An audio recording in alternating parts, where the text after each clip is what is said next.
You know what, man? It's mad interesting right now because let me use my PlayStation real quick. It's interesting because we got people who are visibly upset with the Pelicans season. And I'm not quite sure if that's something that's I guess should be like, yeah, you should be upset or not. Um, you know, I seen someone today saying we didn't get to see Lonzo now backcourt. I mean, what is there to see? Like, really, what is there to see? Lonzo's not going to play point guard, and I would be, facilitating and running, you know, ball handling responsibilities. What is there to see? A floor spacer who is also a secondary playmaker and rebounder and your best perimeter defender, and a three-level scorer who can play a little bit of defense and everything. What are we talking about here? And people are judging this team and stuff like that, and I get it. I think a lot of this stuff is missing a mark, though, right? Who is this player who started a part? Okay, so check this out. All things considered, Stan said that the trio are playing. They're done for the season. No more Bi, no more Zion, no more Zoe. Excuse me. So here's the thing. What's the point in being concerned about Zoe if he's not going to probably be on the team next year? Right? And if he is on the team, what's the point in really wanting to see what he looks like? He's going to look like he's looked next to everybody this season. It's not going to be anything different than what we already saw. So, for me, it's what let's just say this too. We don't even know what they're going to do with Eric Bledsoe if he can be moved. His contract becomes better because it falls off next season. So my thing is, it's not like they're going to start together. You see what I'm saying? And if they were going to start, they would have set Bled all of these games with the rest of them, but they didn't. Steven Adams is not playing the rest of the year.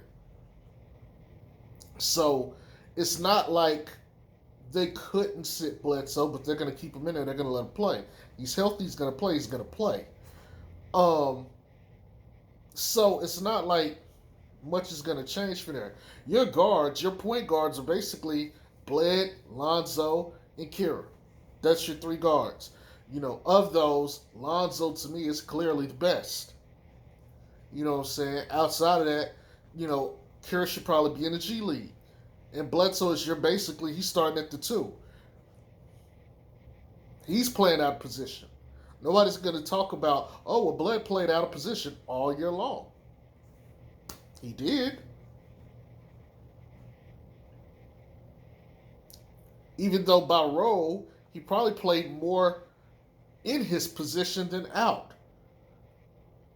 But, just put that to the side. You know what I'm saying? Like, Stan last night said basically, I didn't watch that shitty ass game. I had no intent on watching. Lonzo's not playing. I'm not watching any of the rest of these games. I don't give a shit.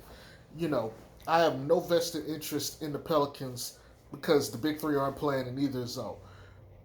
So, why do I care that Null played with Diddy Luzada, Jackson Hayes, or Kira? Like, what do I care for? What has been the issue with the Pelicans all year? Do I want to watch this shit play out with worse players? Hell, they didn't even play Steph and Draymond last night. So why would I play, for what? What's the point? Besides, most of these games, I would have to go and purchase off a league pass for $5.99. And am I going to go do that? No. I'm saving my money. A little bit of money I do have. But I'm just not invested or interested in this team at this point. The last game is tomorrow against the Lakers. And then we basically hit the Pels off season. So they got to do scouts for the draft and all this shit. And I'm hoping that we might end up seeing in the Drew League some of the ball boys together. That's something I'm hoping to see. Obviously they'll be doing their things and working out and doing that. Melo will be playing in the playoffs in his rookie year. Ain't that some shit? He'll be playing in the playoffs in his rookie year. And so they probably get crushed and sent home. But, hey, who's to say by July we don't see Drew League games? We got the ball boys out there playing together on one team. Interesting little shit like that. I know they're talking about doing the Olympics and stuff, and none of the ball boys will be on that team. By the way, in case you're interested, I love Olympic volleyball. Like, Olympic volleyball is my shit. I don't necessarily care about any of the other sports, so to speak, but volleyball is my shit. I love Olympic volleyball. That's the one thing about the Olympics that I'm looking forward to. But outside of that, I mean, there's really nothing else for the Pelicans this season at this point. They're already eliminated from the playoffs. But let's talk about some things real quick. So,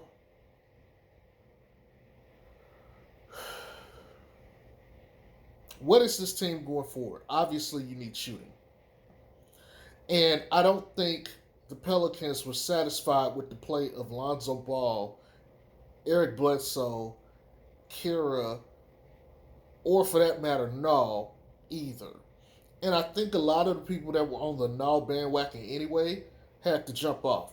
Because I think it started to settle home at what we Lonzo stands already knew. He's not that guy. Yes, he can score. He can put the ball in the hole. But he's not going to be everything. He is not going to be Ja Morant. Neither is Lonzo. Nor is he going to be Trae Young. Or any of these other guys.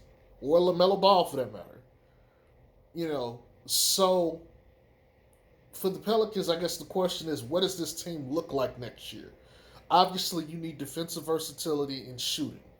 That's Stan's calling card. He need both of those. He need guys who could guard multiple positions very well, who's going to come on that side of the ball every night and give you effort, and he needs shooting. The Pelicans in general need shooting. But they're going to be looking to get something at the guard position. If they don't bring Lonzo back, that's what they're going for. And depending on who they draft, honestly, they really shouldn't be drafting anyone that isn't like a junior or senior. Reason being, because they're 21, 22 years old at that point. You got B.I. and Zoe going on to be 24, Zion who'll be going on to be 21, and all who's already 22 going on 23, right? If you go get another guy that's 19, you're making your team younger. You're not getting more experience. And I'm not saying that those guys have like a ton more experience, but they got more experience playing basketball. And their understanding of basketball is higher. So you would want to go get a guy who is ready to play immediately, plug and play.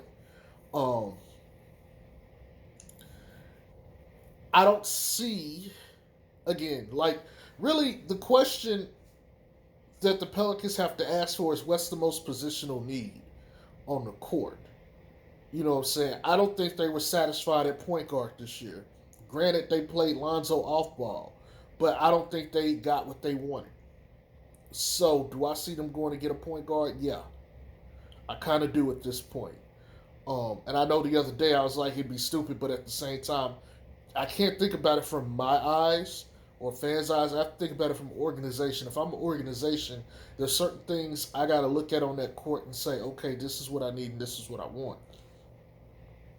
If you're going to keep Lonzo, the idea about keeping Lonzo has to be, can he be worth whatever his asking price is or the market price is at the two guard? Because we obviously don't want to run him at point all day. We want to give some of that to Zion. Speaking of Zion, is the point Zion thing a bad thing or a good thing? Metrics wise, you're gonna sit there and say, well, they did pretty good at point Zion, and they won games. So you're gonna want to keep doing that. But what are the limitations?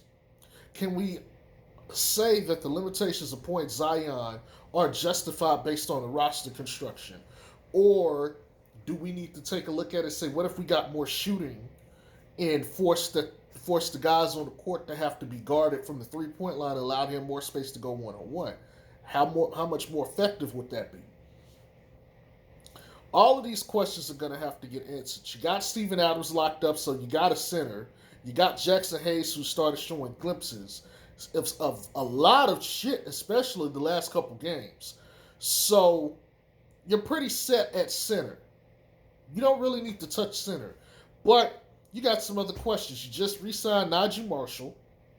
There's the Josh Hart deal looming, which you could just let him walk and keep Najee Marshall. Backups. Wenyen Gabriel. I've been talking about Wenyen Gabriel since we got him early, before the season began. And a lot of people like his defensive versatility and his defensive presence there. And it looks like that three-point shot is legit. Will Guillory was sitting there, and he made this tweet, and it's like, I'm trying to figure out how in the world we didn't get to see him, sooner or more this season. There's not a question to ask or figure out about that. Go look at your coach. If you want to know, reporter, go ask the coach, hey, why was it that but they already know what the deal is. Okay, and this is not a slight at Will Guillory or anybody else. I'm just saying, you guys already know what the deal is. Go look at the coach. That's the reason why he wasn't in a rotation. But who advocated for him or thought he was going to be in a rotation to begin with?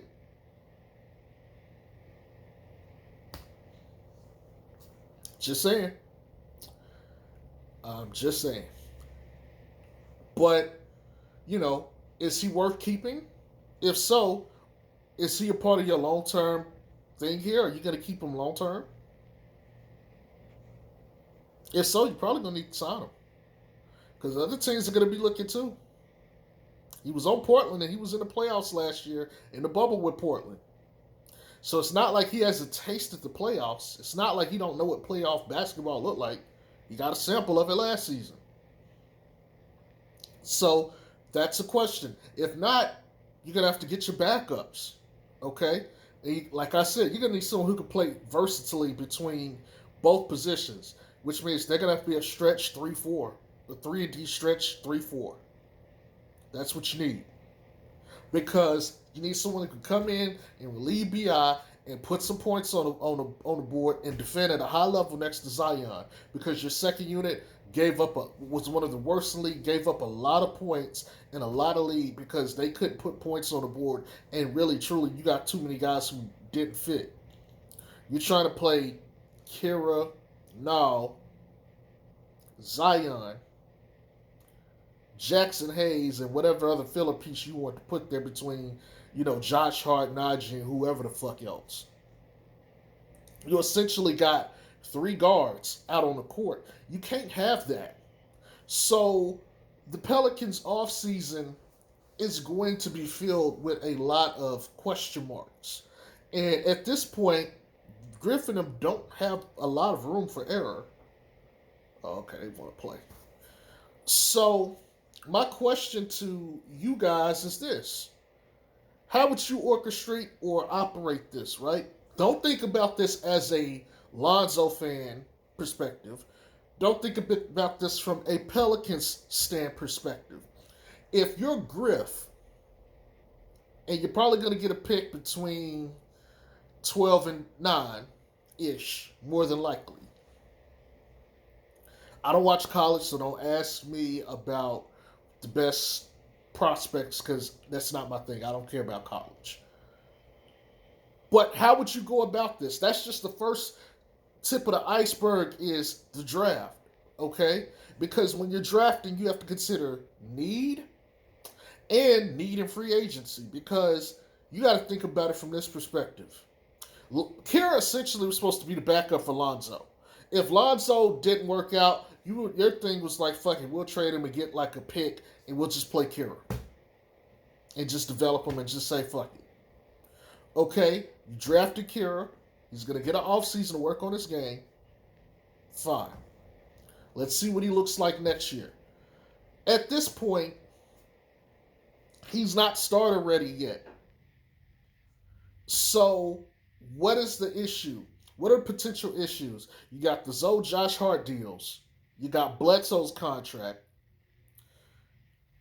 And then you got all the other holes on the team.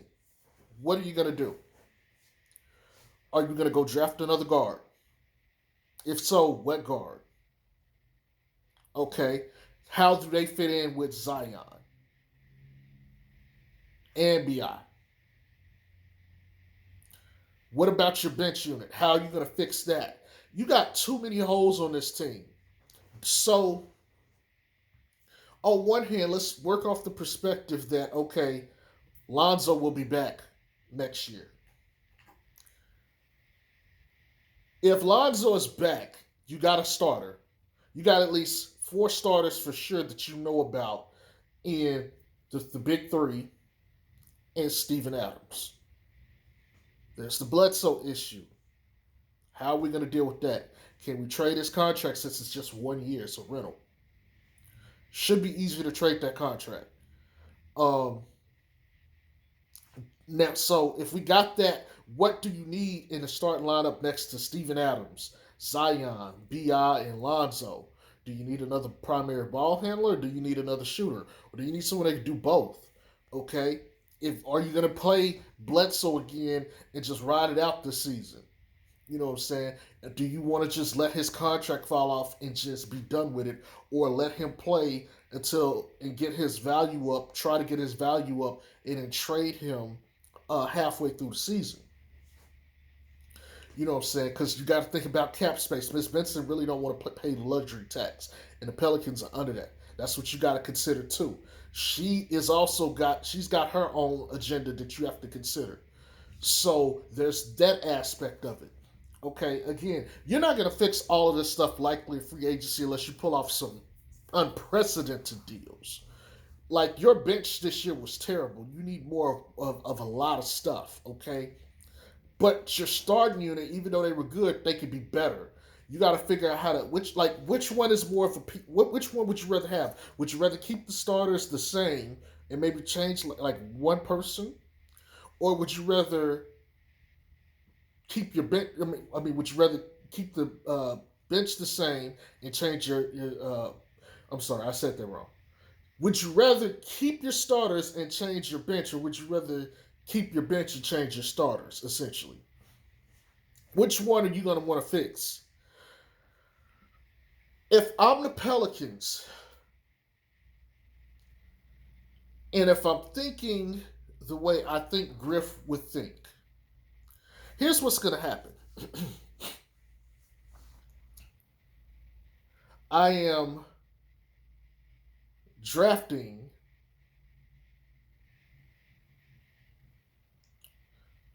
another guard. I'm not sure if Lonzo's going to stay. I'm not sure what the asking price is for Lonzo, and if it's too high, we obviously can't afford him anyway. So it's more than likely we have to let him go. We can do a sign and trade, and that's what we'll shoot for. But if not, we have to be comfortable with letting him go. And so we're going to have to get a better point guard unless we think there's somebody else on the market we could go get. So now you got to fill starting point guard roles. Okay, well, we could just slide Bledsoe there. Bam. Okay, so we need a two guard. Can we put Null there? Okay, bam. But losing Lonzo means we lose a lot of backcourt versatility off that bench. So guess what? We can put Kira at backup point guard, but we're gonna need some more two guards. Okay, we got Najee, but is Najee really a guy that you want playing a ton of minutes? So what about Josh Hart? Are we gonna bring Josh Hart back? Can we get a good deal on Josh Hart? What's a good deal look like? He missed a lot of games. Maybe we could say, okay, you've been injury prone. We can get you at a discount. So maybe you can bring Josh Hart back. Okay, you got your backup too. So now what? Bledsoe's not going to be the long term solution. And if Kira isn't working this year, you got to start looking for somebody else. So probably, it depends on what you get in the sign of trade with Zoe if you do that. This is why I think, again, they're probably going to go draft another guard.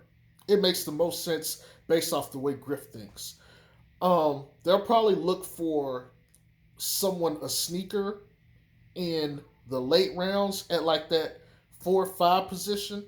It's got to be somebody on there who's probably a junior or senior who understands the game, who's going to have length. It'll be somebody probably 6'10 ish who can space the floor, knock down jump shots, and they'll be like, okay, we'll take him, we'll develop him, we'll get him with Vincent, and that's going to be their role on this team is to come in and play defense at a high level. So your bench is looking like Kira, Josh Hart, Bi or Zion at one of those positions, the guy that you draft, and Jackson Hayes.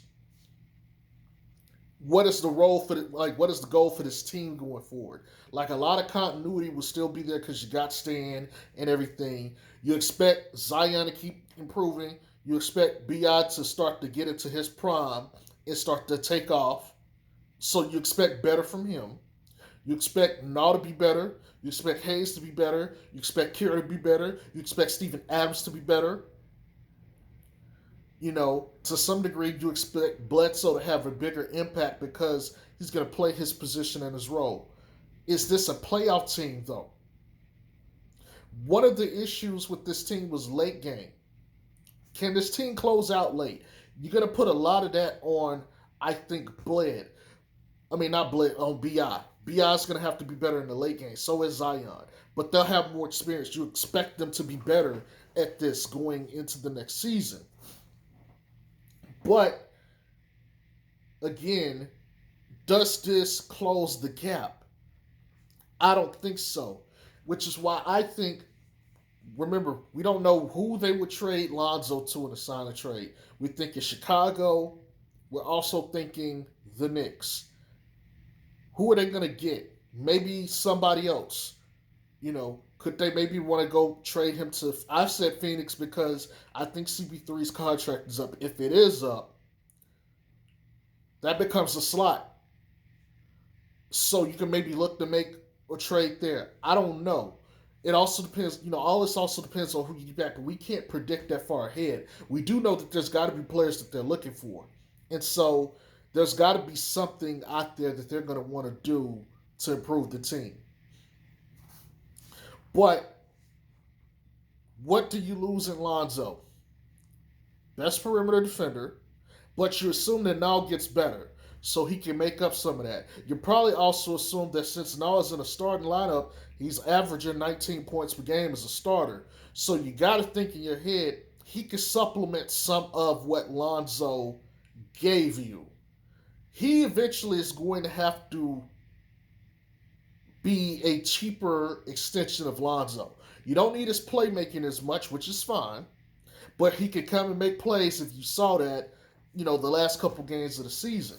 So he's going to be your Lonzo replacement for the most part. You expect him to shooting to be, maybe get in there with Fred Vincent and you can get him up to 37%. You basically got Lonzo again, essentially. Again, a lot of this also depends on, hey, are we going to sign a trade with Chicago? Do we get Laurie Marketing? Now you got a stretch 5. Okay.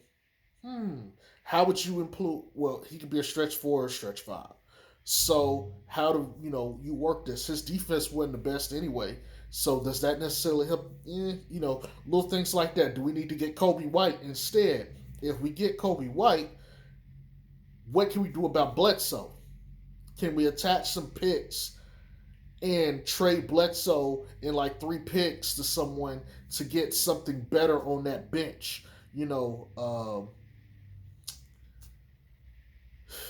Kevin Herter, like a player like that from Atlanta. Can we get a Kevin Herter off the bench? And now you got, you know, what's the guy's name? Kira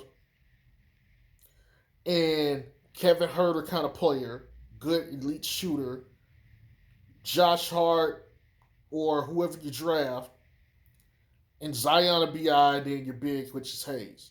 Okay, that's a lot better than where we were. You see what I'm saying? I think with the Pelicans, it's like what? Okay, the Pelicans are a better team this year than they were last year, in terms of where some of these guys were. If you want to look at it from the standpoint that they also played 10 less games, I think they also come out probably winning more games if they play their starters. So they improved. Okay, you got to think, okay, we're not too far off. We just need to tweak a couple things here and there. So if I get a Kobe White or something, or a Kobe White and like some other defensive piece who can space the floor, so now I got shooting and scoring. Does that make me more competitive? Probably. Does that make me a 500 team or above 500 team? If I'm a 500 team, we're basically in the playing game. Okay, cool. If we're in the playing game, we got a shot. That's what they're going to be looking at. They're expecting Zion and Bi to improve and everything like that. But I think this is ultimately what the roster is supposed to look like. Better, in parentheses, guard play. I gave you Kobe White. Who knows? If they decide to trade Lonzo to New York, maybe they have to give up Emmanuel Quigley. So you'd be like, okay, we got Emmanuel Quigley. Or maybe they get a Derrick Rose out the deal and say, okay, we'll take Derrick Rose and Kevin Knox or something. Or Nerlens Noel or whatever. I don't know. Or Okowa. I don't know what the guy's name is they drafted this year who didn't get much play time because of Julius. Maybe the Pelicans say, give us Quigley in your draft, both of your drafts, and we'll give you Bled picks and Lonzo, or Lonzo plus 3 or 4 picks. Bam, deal done. Okay, so now you got a better presence on a team overall. I think that's the ultimate goal. They want production, consistent high level production from scoring from their point guard or from either of their guard spots. If you get a guy who's guaranteed to get you 17, 18 a night, now you guys are going to be like, well, shit, Lonzo can do that. Well, I think the problem with the Pelicans that they're having is we're having to play him as 3 and D when he needs to be played at point guard. And while he's been effective at 3 and D, his asking price is not what we want to pay. On top of what he really needs to be doing, we're not letting him do anyway. So would it be better to keep a guy who we're going to limit on his surface abilities and have to basically overpay to keep? Or would it be better to get a younger guy who fits more with what we want here, to the way we envision this team to look, and just move on from Zoe? And I think that's what it's going to come down to. Sure, Lonzo could go to another team next year. He could put up 17 and 9. And you'd be like, well, shit, the Pelicans could use that. Not going to happen. The Pelicans do not want a guard who's going to be ball dominant. They want someone who can get the ball in attack and who's willing to play off of Zion and BI. And they need someone who can score all 3 levels to put more pressure on the defense. What they're going to look at is we can't bank on what Lonzo is going to improve as, because this is a mentality thing. We need someone who automatically or already has this so we can go ahead with our plans. I do not think that Lonzo is going to be the long-term keeper here for them unless they get a discount. If they get a discount, but with a discount, Lonzo becomes even more tradable, not just to the teams he wants to go to, but the league in general. Because now you got a good contract, very good young and improving player who could benefit your team to some degree and who could end up like I think Zach LaVine's getting paid 18, 19 million this year. He's making like 27, 28 points a game. High efficiency. So you're getting that's what you want. Not necessarily Zoe getting those kind of points, but Zoe could put up 16, 17, and then 8 assists. And on 17 million a year, if you could get that for the next 4 years or 3 years, however long the contract is, you won. You got what you needed. And that's before you have to determine, Supermax and Max and all-star games and, all defensive team, first team, all that other shit. So this is what I think is going to happen with the Pelicans in general. Obviously, I don't know this down to the T because I don't know what they're looking at in the draft or what's going to happen with Lonzo and negotiations for a contract or what teams is going to want him based on other things. But if this is me thinking if I'm Griff, not what Jay Strokes wants. This is me if I'm Griff in that front office. This is likely the play that is going to happen going forward concerning the New Orleans Pelicans. So that's all I got. I hope y'all enjoy this. Y'all have a good day. Peace.